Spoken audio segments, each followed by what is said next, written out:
இறையேசுவில் அன்புமிக்க சகோதர சகோதரிகளே, கடவுள் அன்பாயிருக்கின்றார். அவர் முற்றிலும் அன்பாயிருக்கின்றார். God is love.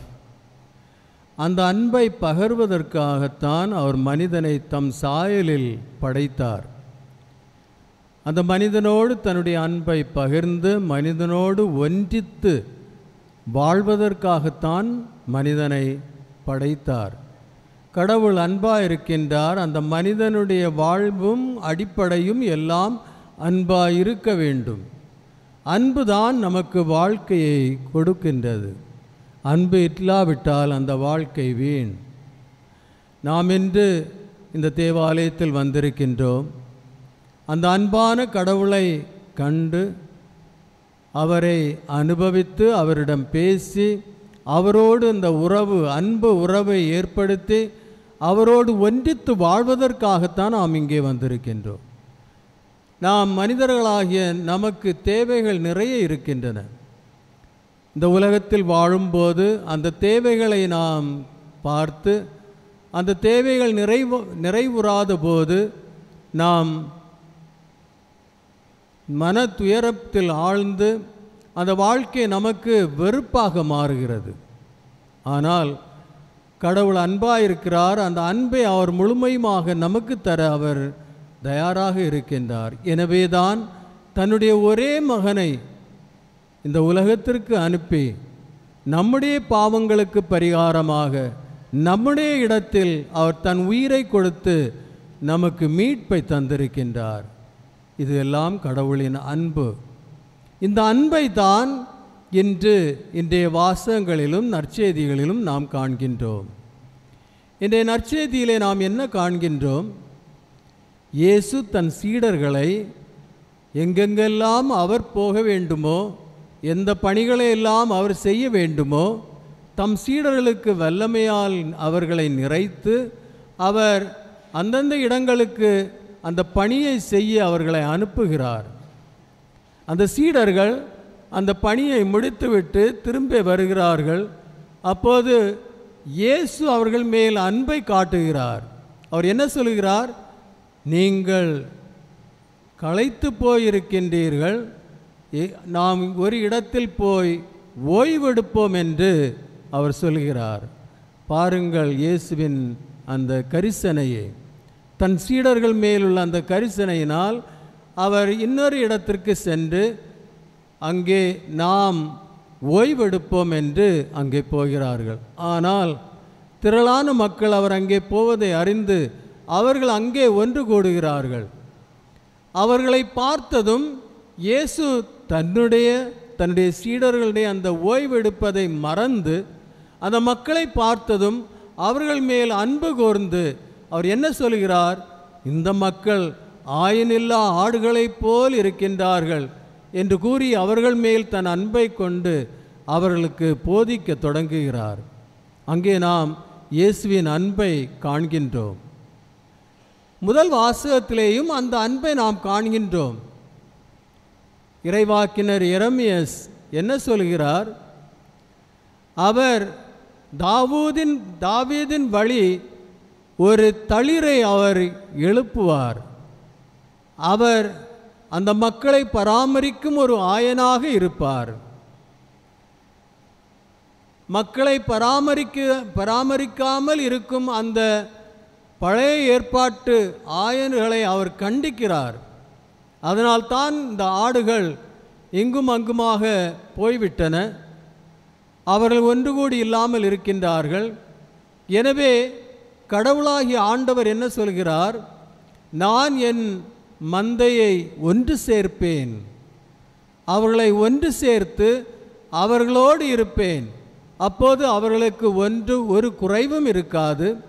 அவர்களுடைய தேவைகள் எல்லாம் நிறைவேறும். அவர்கள் ஒன்றாயிருப்பார்கள். அவர்கள் வல்லமையில் நிறைந்தவர்களாக இருப்பார்கள். அவர்கள் இனிமேல் காணாமல் போக மாட்டார்கள் என்றெல்லாம் இன்றைய முதல் வாசகத்திலே நாம் வாசிக்க கேட்கிறோம். அங்கே கடவுள் தம் அன்பை வெளிப்படுத்துகிறார். இரண்டாம் வாசகத்திலேயும் அதே அன்பினால் புனித பவுலடியார் என்ன சொல்கிறார்? அந்த நேரங்களில் அந்த சமயத்தில் இரு இனத்தவர்களாக மக்கள் பிரிக்கப்பட்டிருந்தார்கள். யூத இனத்தினர், புற ஜாதியினர். அந்த நேரங்களில் அவர்களுடைய மனப்பான்மை எதாக இருந்தது? மீட்பு யூதர்களுக்கு மட்டும்தான். ஆனால் புனித பவுலடியாருடைய போதனையினால் அவர்கள் மீது இருந்த அந்த பிரிவினையை நீக்கி அவர்களை ஒன்றாக்குகிறார். அன்பு மக்களை ஒன்றுபடுத்துகிறது. அன்பினால் தான் மக்கள் ஒன்றாயிருக்கின்றார்கள். எனவே அங்கே யூதர்களும் பிற இனத்தாரும் அவர்களிடம் இருந்த வேறுபாடுகளை களைந்து அவர்களை ஒன்றுபடுத்தி ஒரே குடும்பமாக இந்த பவுலடியார் மாற்றுகிறார். அங்கே அன்பினால் அவர்கள் ஒன்றுபட்டு வாழ்கின்றார்கள். இன்று நம்முடைய சமுதாயத்தை நாம் எடுத்து பார்க்கும்போது நாம் பல அடிப்படைகளினால், பல மனப்பான்மைகளினால் நாம் பிரிந்து வாழ்கின்றோம். அங்கே அன்பு இருக்க முடியாது. அங்கு சுயநலம்தான் இருக்கும். எனவே அன்பான கடவுள் அவர் நமக்கு தந்தையாக இருக்கின்றார். நாம் அவருடைய பிள்ளைகளாக இருக்கின்றோம். அவர் நம்முடைய தேவைகளை எல்லாம் அறிவார். அவர் தன்னுடைய சித்தத்தில் அந்த தேவைகளை எல்லாம் நிறைவேற்றுவார். அவர் அன்பான கடவுள் என்ற ஒரு மறை உண்மையை இன்று இந்த வாசகங்களும் நற்செய்தியும் நமக்கு எடுத்து காட்டுகின்றன. அந்த அன்பினால் நாம் ஒருவரோடு ஒருவர் ஒன்றித்து வாழ இறைவன் நம்மை அழைக்கின்றார். நம் அனைவருக்கும் ஒரே தந்தை கடவுள் ஒரே தந்தையாக இருக்கின்றார். நாம் அனைவரும் அவருடைய பிள்ளைகளாக இருக்கின்றோம். எனவே அந்த ஒரே தந்தையின் பிள்ளைகள் என்ற உரிமையில் நாம் ஒன்றுபட்டு ஒருவரோடு ஒருவர் இணைந்து அன்பில் வாழ நாம் அழைக்கப்படுகின்றோம்.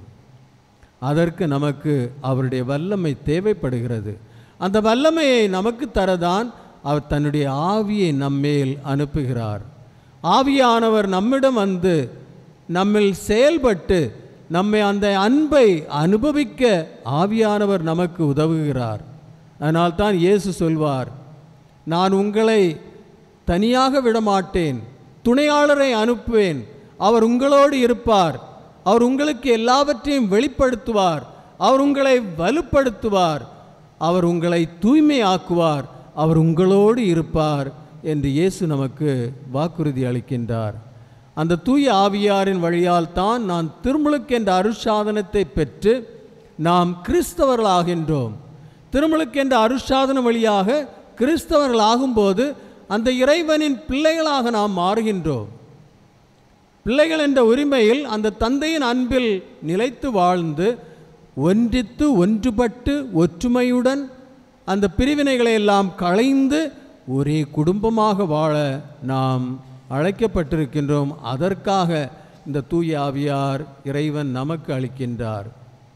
இன்று நம்முடைய இந்த பிள்ளைகள் உறுதிபூசுதல் என்னும் அருட்சாதனத்தை பெற இருக்கின்றார்கள். ஏன் அவர்களுக்கு உறுதிபூசுதல் கொடுக்க வேண்டும்? உறுதிபூசுதல் என்றால் என்ன? இதெல்லாம் இவர்கள் நன்றாக கேட்டகிசமத்தில் படித்திருப்பார்கள். உறுதிபூசுதல் என்பதை நல்ல முறையில் அறிந்திருப்பார்கள். ஆனால் சில காரியங்களை நான் இவர்களுக்கு தெளிவுபடுத்த விரும்புகிறேன். இன்றைய சூழ்நிலையில் நாம் பார்ப்பது என்னவென்றால், நாம் அந்த கடவுள், அன்பாகிய கடவுளை நாம் அனுபவிக்க முடியாமல் இருக்கின்றோம். ஒவ்வொருவருடைய வாழ்க்கையிலும் பிரச்சனைகள் இருக்கின்றன, துன்பங்கள் இருக்கின்றன, தோல்விகள் இருக்கின்றன. இந்த உலகத்தில் வாழும்போது பிரச்சனைகளும் துன்பங்களும் தோல்விகளையும் நாம் அனுபவித்து நாம் இந்த வாழ்க்கையை வெறுத்தவர்களாக இருக்கின்றோம். ஆனால் ஏன் அப்படிப்பட்ட சூழ்நிலை நமக்கு ஏற்படுகிறது? ஏனென்றால் அந்த அன்பான கடவுள், அவருக்கு எல்லாம் முடியும், அந்த கடவுளிடமிருந்து நாம் தூரத்தில் இருக்கின்றோம்.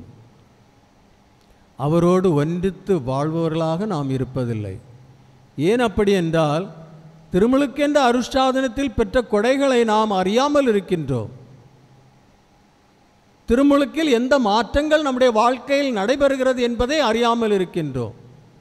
திருமுழுக்கென்ற அருட்சாதனம் ஒரு ரிச்சுவலாக நமக்கு மாறுகின்றது. பிள்ளைகள் பிறந்துட்டாங்க, நம்ம கிறிஸ்தவங்கள், அதனால் பிள்ளைகளுக்கு ஞான ஸ்நானம் கொடுக்கணும். அந்த பிள்ளைகளை எடுத்து கோயிலுக்கு வந்து சாமியாரிடம், ஃபாதர் என்னுடைய பிள்ளைக்கு திருமுழுக்கு கொடுங்கள் என்று சொல்கிறோம். திருமுழுக்கு கொடுத்து ரெஜிஸ்டரில் அவருடைய பெயரை எழுதியாட்டான். அதோடு முடிந்து விட்டது. அதன் பிறகு என்ன ஆகிறது? அந்த திருமுழுக்கை பற்றி நாம் நினைக்கின்றோமா? அந்த திருமுழுக்கில் என்ன நடந்தது என்பதை நாம் நினைக்கின்றோமா? அந்த திருமுழுக்கில் என்ன மாற்றங்கள் நம்முடைய வாழ்க்கையில் மாறி இருக்கின்றன என்பதை நாம் நினைக்கின்றோமா? இல்லை. அதே போல் அந்த பிள்ளைகள் வளர்ந்த பிறகு அவர்களுக்கு புது நன்மை கொடுக்கின்றோம். புது நன்மை கொடுத்த பிறகு நாம் நினைக்கின்றோம், இனி இவர்களுக்கு உறுதி பூசல் கொடுக்கணும். நல்லா வளர்ந்துட்டாங்க, அதனால் உறுதி பூசல் அருட்சாதனை. அதுக்கு ஒரு மாதம் தயார் செய்து ஒரு நாள் அந்த ஆயர் வந்து உறுதி பூசல் கொடுக்கிறார். உறுதி பூசல் கொடுத்த பிறகு அதை மறந்துடுறோம். இன்றைக்கு இந்த பிள்ளைகளுக்கு உறுதி பூசல் என்னும் அருட்சாதனை கிடைக்கிறது. அதற்கு பின் என்ன ஆகிறது? இந்த உறுதி பூசலால் இந்த பிள்ளைகளுடைய வாழ்க்கையில் ஏதாவது மாற்றங்கள் வருகிறதா? உங்களுக்கு பெரியவர்களிடம் நான் கேட்கிறேன், உங்களுக்கு உறுதி பூசல் கிடைத்து விட்டது. அந்த உறுதி பூசலுக்கு பிறகு உங்களுடைய வாழ்க்கையில் ஏதாவது மாற்றங்கள் வந்திருக்கின்றதா? அந்த உறுதி பூசலில் என்ன நடந்தது என்பதை நீங்கள் உங்களுடைய வாழ்க்கையில் அனுபவிக்கின்றீர்களா? இல்லை என்றால் இந்த பிள்ளைகளுக்கு ஏன் உறுதி பூசல் கொடுக்க வேண்டும்? இந்த அருட்சாதனங்கள் நாம் ஏன் கொடுக்கிறோம்? திருமுழுக்கு என்ற அருட்சாதனம் எவ்வளவு மேன்மையானது. நாம் இந்த உலகத்தில் இந்த உலக சோதனைகளிலும் பிரச்சனைகளிலும் துன்பங்களிலும் நாம் ஈடுபட்டு தவிக்கின்றோம்.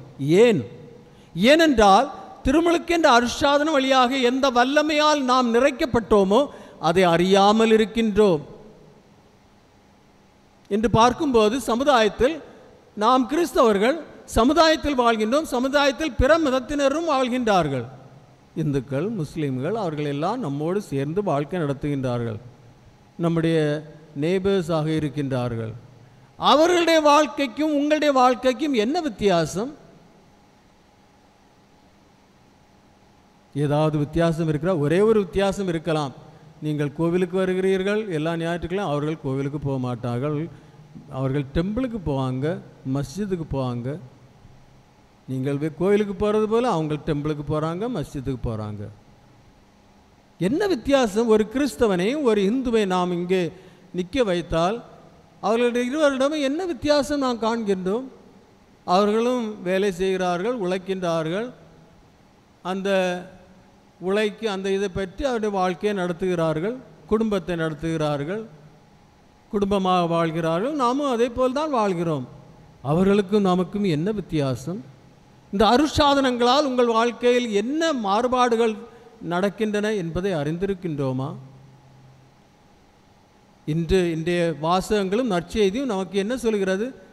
கடவுள் அன்பாக இருக்கின்றார், அவர் நல்ல ஆயனாக இருக்கின்றார், அவர் எப்போது நம்மை பேணி பாதுகாக்கிறார், எப்போது நம்மோடு இருக்கின்றார், நமக்காக தன் மகனையே அவர் அர்ப்பணித்துள்ளார். அப்படிப்பட்ட அன்பான கடவுளை நாம் அறிந்திருக்கின்றோமா? உணர்ந்திருக்கின்றோமா? அனுபவித்திருக்கின்றோமா? அவர் என்ன சொல்கிறார்? உலகம் முடியும் வரை நான் உங்களோடு இருக்கின்றேன். உங்களோடு இருக்கின்றாரா? நீங்கள் துன்பப்படும் போது, பிரச்சனைகளில் ஈடுபடும் போது, வாழ்க்கையில் பல தோல்விகளை அனுபவிக்கும் போது, அந்த நேரங்களில் நான் உங்களோடு இருக்கின்றேன் உலகம் முடியும் வரை, அந்த ஆண்டவர் உங்களோடு இருக்கும் அந்த ஆண்டவரை நீங்கள் உணர்கின்றீர்களா? அவருடைய உடனிருப்பை நீங்கள் அனுபவிக்கின்றீர்களா? சில நேரம் ஒருவேளை, ஆனால் பல நேரங்களில் நாம் அதை அனுபவிக்க முடியாமல் இருக்கின்றோம், தத்தளிக்கின்றோம். அதன் பிறகு அந்த பிரச்சனைகளிலே சிக்கி வாழ்க்கையை வெறுத்து ஒரு கசப்பான வாழ்க்கையை நாம் வாழ்கின்றோம். எவ்வளவோ சூசைட் கேசஸ் இப்போது பெருகி கொண்டு வருகிறது, தற்கொலைகள். ஏன்? வாழ்க்கையை வெறுத்துட்டாங்க. இந்த வாழ்க்கையில் உள்ள பிரச்சனைகள்னாலும் சூழ்நிலைகள்னாலும் சோதனைகள்னாலும் தோல்விகளினாலும் வாழ விரும்பல. ஆனால் இயேசு என்ன சொல்கிறார்? நான் உலகம் முடியும் வரை உங்களோடு இருக்கின்றேன். நான் உயிர்த்த இயேசுவாக இருக்கின்றேன். எனக்கு எல்லாம் முடியும். நான் இந்த உலகத்தை வென்றுவிட்டேன், சாவை வென்றுவிட்டேன், பாவத்தை வென்றுவிட்டேன், சாத்தானை வென்றுவிட்டேன், சுயநலத்தை வென்றுவிட்டேன், துன்ப துயரங்களை வென்றுவிட்டேன், பிரச்சனைகளை வென்றுவிட்டேன், நான் வெற்றி பெற்ற இயேசுவாக இருக்கின்றேன் என்று உயிர்த்த இயேசு நமக்கு சொல்கிறார். ஆனால் அவர் என்ன சொல்கிறார்? நான் உங்களோடு உலகம் முடியும் வரை இருக்கின்றேன். அந்த வெற்றி பெற்ற இயேசு, வல்லமை உள்ள இயேசு, அவருக்கு எல்லாம் முடியும். அந்த இயேசு நம்மோடு இருக்கின்றார், நம்மை அன்பு செலுத்துகின்றார், அந்த அன்பினால் தன் உயிரையே நமக்காக கையளிக்கின்றார். அந்த வெற்றி பெற்ற அந்த அன்பான இயேசுவின் உடனிருப்பை நாம் உணர்கின்றோமா, அனுபவிக்கின்றோமா? எந்த முறையில் நாம் கிறிஸ்தவர்களாக இருக்கின்றோம்? பேரளவில் கிறிஸ்தவர்களாக இருக்கின்றோம். அதைத்தான் நம்முடைய திருத்தந்தை பிரான்சிஸ் மிகவும் எளிதாக எடுத்து காட்டுகிறார். இன்றைய கிறிஸ்தவர்கள் பேரளவில் கிறிஸ்தவர்களாக இருக்கின்றார்கள். ஆனால் அந்த மறையுண்மைகளை அறிந்து, அந்த மறையுண்மைகளில் வாக்குறுதி கொடுத்த அந்த வாக்குறுதிக்கு ஏற்ப, நற்செய்திக்கு ஏற்ப வாழ்க்கை நடத்துவர்களாக இல்லை. அதனால்தான் மகாத்மா காந்தி இயேசுவை எவ்வளவோ அன்பு செய்தார். அவர் நற்செய்தியை விரும்பினார், அதை படித்தார், அதில் தியானம் செய்தார். அந்த நற்செய்தியின் தூண்டுதலால் தான், இயேசுவின் போதனையின் தூண்டுதலால் தான் மகாத்மா காந்தி நம்முடைய நாட்டின் சுதந்திரத்திற்காக போராடினார். அவருக்கு அந்த தூண்டுதல் எங்கே இருந்து கிடைத்தது? இயேசுவிடமிருந்து, இயேசுவின் போதனையிலிருந்து. அவரிடம் அவர்கள் கேட்டார்கள், நீர் இயேசுவை எவ்வளவோ அன்பு செய்கிறீர், ஏன் கிறிஸ்தவனாக நீர் மாறாமல் இருக்கின்றீர்கள் என்று. அப்போது அவர் என்ன சொல்வார்? நான் இயேசுவை அன்பு செய்கிறேன், கிறிஸ்தவர்களை அன்பு செய்யவில்லை. ஏனென்றால் இயேசுவின் நற்செய்தி, இயேசுவின் பண்கள், இயேசுவின் வாழ்க்கை அடிப்படைகளை என்னால் கிறிஸ்தவர்களிடம் காண முடியவில்லை. எனவே தான் திருத்தந்தை பிரான்சிஸ் சொல்கிறார், நான் பேரளவில் தான் நாம் கிறிஸ்தவர்களாக இருக்கின்றோம், நாம் சீடர்களாக மாற வேண்டும் என்று திருத்தந்தை பிரான்சிஸ் நம்மை அழைக்கின்றார். ஒவ்வொரு கிறிஸ்தவனும் இயேசுவின் சீடனாக மாற வேண்டும். ஒரு சீடன் என்ன செய்கிறார்? தன்னுடைய குருவின் பாதத்தில் அமர்ந்து அவருடைய படிப்பினைகளை கேட்டு அதன்படி தன் வாழ்க்கையை மாற்றி அமைத்து குருவை போல் மாறுவதற்கு முயற்சி செய்பவன் தான் சீடன். எனவே தான் திருத்தந்தை பிரான்சிஸ் சொல்கிறார், எனக்கு சீடர்கள் தேவை, கிறிஸ்தவர்கள் அல்ல, சீடர்கள் தேவை. அந்த சீடன் அந்த குருவை அறிந்து குருவை போல் மாறி பிறருக்கு அந்த குருவை பற்றி எடுத்து கூறும்போது அவன் ஒரு மிஷனரியாக மாறுகிறான். எனவே அவன் மிஷனரி சீடராக மாறுகிறான். திருத்தூது அறிவிக்கும் ஒரு சீடன், மிஷனரி சீடர், மிஷனரி டிசைபிள்ஸ். அதைத்தான் திருத்தந்தை பிரான்சிஸ் விரும்புகிறார். இன்று அவர் சொல்வது என்ன? ஒவ்வொரு கிறிஸ்தவனும் ஒரு மிஷனரி டிசைபிளாக மாற வேண்டும் என்று. அதற்காகத்தான் நமக்கு திருமுழுக்கு என்ற அருட்சாதனம் கொடுக்கப்படுகிறது. அன்பார்ந்த சகோதர சகோதரிகளே, திருமுழுக்கு என்ற அருட்சாதனம் ஒரு மேன்மையான அருட்சாதனம். திருமுழுக்கு என்ற அருட்சாதனம், பேப்டிசம், அது என்ன நடக்காது? நம்மை முழுமையுமாக மாற்றி அமைக்கிறது. அந்த மாறுதலை நாம் அறிந்து அந்த மாறுதலின்படி நாம் வாழ்க்கை நடத்த வேண்டும். திருமுழுக்கு என்ற அருட்சாதனத்தின் போது என்ன நடக்கிறது? இயேசுவுக்கு திருமுழுக்கு கிடைத்தது யோர்தான் நதியில். புனித திருமுழுக்கு யோவானால் இயேசுவுக்கு ஞானஸ்நானம் கிடைத்தது. இயேசுவுக்கு ஞானஸ்நானம் கிடைத்த போது அங்கே என்ன நடந்தது? 3 நிகழ்வுகள் நடக்கின்றன. வானம் திறக்கின்றது, தூய ஆவியாரால் மேல் இறங்கி வருகின்றார். தந்தையாகிய கடவுள் என்ன சொல்கிறார்? அங்கிருந்து ஒரு வானத்திலிருந்து ஒரு குரல் கேட்கிறது. அந்த குரல் என்ன சொல்கிறது? இது எனது அன்பார்ந்த மகன், இவரில் நான் பூரிப்படைகிறேன். இயேசுவின் திருமுழுக்கின் போது இந்த 3 நிகழ்வுகள் நடந்தன. நாம் ஒவ்வொருவருடைய திருமுழுக்கின் போதும் இந்த 3 நிகழ்வுகள் நடக்கின்றன. அதை நாம் அறிகின்றோமா? குருவானவர் நமக்கு திருமுழுக்கு கொடுக்கும்போது வானம் திறக்கின்றது, தூய ஆவியார் உங்கள் மேல் இறங்கி வருகிறார். தந்தையாகிய கடவுள் அங்கிருந்து என்ன சொல்கிறார்? இது எனது அன்பார்ந்த மகன், இது எனது அன்பார்ந்த மகள் என்று நம்மை அவர் ஏற்றுக்கொள்கிறார், நமக்கு தந்தையாக மாறுகிறார். ஒவ்வொருவருடைய திருமுழுக்கின் போது இந்த 3 நிகழ்வுகள் நடந்தன. ஆனால் உங்களுக்கு அது தெரியுமா?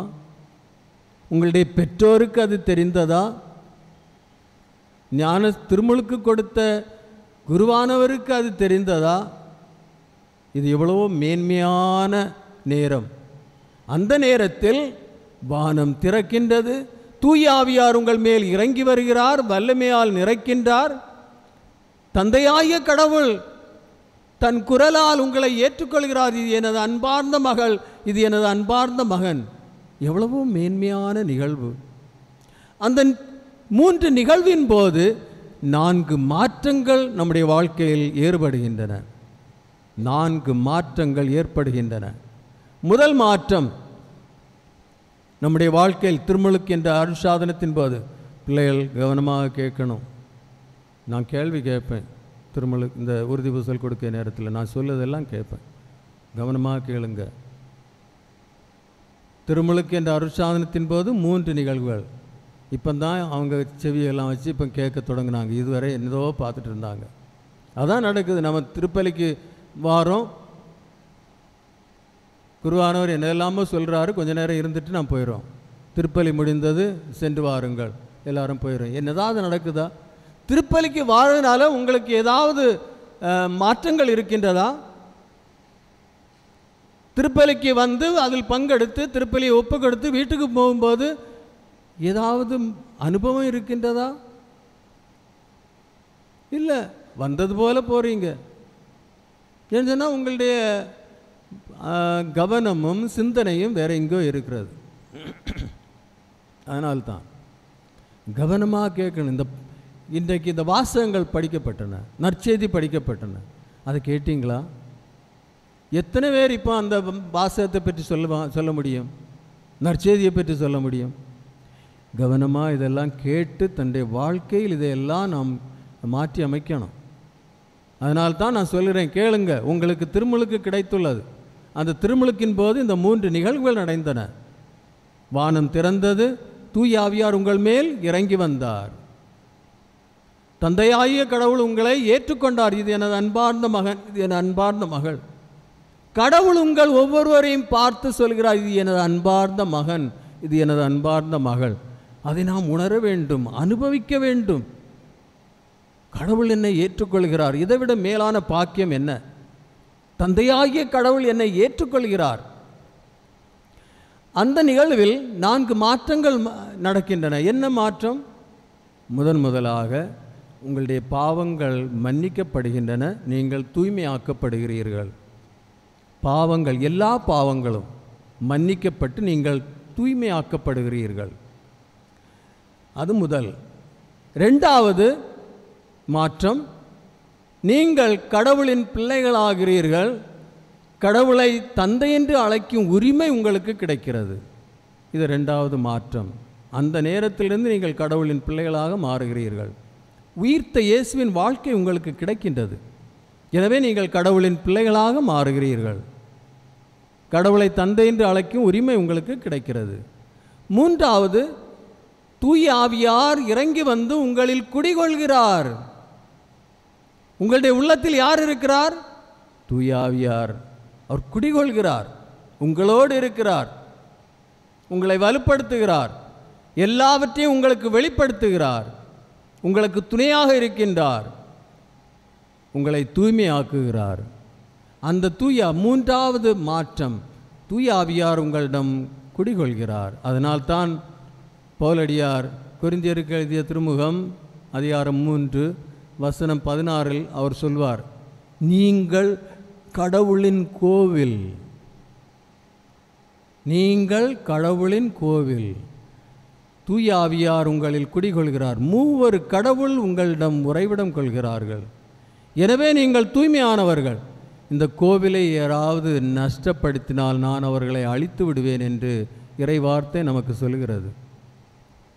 எனவே 3வது மாற்றம், தூய ஆவியார் உங்கள் மீது இறங்கி வந்து உங்களில் குடிகொள்கிறார். You are the temple of the holy spirit. 4வது, நாம் திரு அவையின் உறுப்பினர்களாக மாறுகின்றோம். திரு அவை என்றால் என்ன? இயேசுவின் உடல். எனவே திருமுழுக்கென்ற அருட்சாதனத்தால் நாம் இயேசுவின் உடலின் உறுப்பினர்களாக மாறுகின்றோம். எவ்வளவோ மேன்மையான காரியம் அது. நாம் அனைவரும் இயேசுவின் உடலின் உறுப்பினர்களாக மாறுகின்றோம். இது எவ்வளவு மேன்மையான காரியம். இந்த திருமுழுக்கென்ற அருட்சாதனத்தில் இதெல்லாம் நடந்தது. ஆனால் உங்களுக்கு தெரிந்ததா? இல்லை. அந்த அனுபவம் இருக்கின்றதா? இல்லை.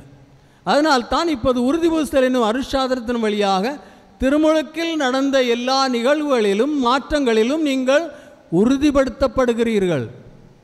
உறுதி பூசுதல் என்ற அருட்சாதனத்தின் போது உங்கள் நெற்றியில் திருத்தைலம் பூசி முத்திரையிட்டு கடவுள் உங்களை ஏற்றுக்கொள்கிறார், தனதாக்கிக் கொள்கிறார். இன்று முதல் நீங்கள் கடவுளுக்கு சொந்தம், இறைவனின் சொந்த மக்களாக மாறுகிறீர்கள். உங்களுடைய வாழ்க்கை இறைவனுக்கு உகந்த வாழ்க்கையாக இருக்க வேண்டும். அதனால் தான் இந்த தூய ஆவியார் உங்களுக்கு கொடுக்கப்படுகிறார். அவருடைய கொடைகளாலும் கனிகளாலும் நீங்கள் நிறைக்கப்படுகிறீர்கள். எனவே இது மேன்மையான நேரம் இந்த உறுதி பூசுதல் என்பதனால் இந்த பிள்ளைகள் பக்தியோடு இந்த உறுதி பூசுதல் என்னும் அருட்சாதனத்தை ஏற்றுக்கொள்ள வேண்டும். பக்தியோடு இருக்க வேண்டும். இங்கும் அங்கும் பார்க்கக்கூடாது. உறுதி பூசுதல் இது ஒரு மேன்மையான அருட்சாதனம்.